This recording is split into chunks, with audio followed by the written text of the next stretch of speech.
Nigel Farage, the French, of course, have banned the burqa. They have, and the Belgians. Yeah. And the Belgians. I don't know how successfully. I don't know how many prosecutions there have been some, only a handful. I mean, it's very interesting. I mean, this whole debate, UKIP started this debate 4 years ago.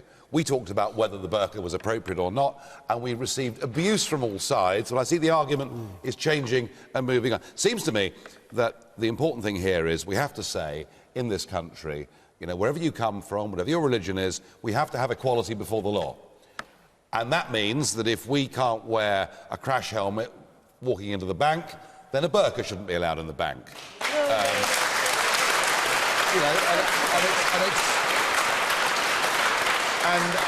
You know, and the same goes for airport security or getting on the London Underground or whatever it is. So equality before the law. Sorry, getting on the Underground, travelling on the Underground. I tell you what, if I donned a balaclava, you know, and went round the Circle Line all day, I don't think it'd be terribly long before I got a pull from the police, really rather worried about who I was.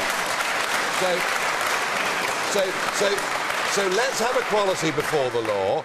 I wouldn't say that we should ban people wearing the burqa walking down Boston High Street. There are all sorts of, I'm sure, very unusual clothes that are worn walking down Boston High Street. I wouldn't go to that extreme. But you're not allowed to go on the Underground. But I do think, well, I can assure you that after 7/7, and don't forget, of course, one of the bombers from 7/7 escaped wearing a burqa as well. What about on a bus?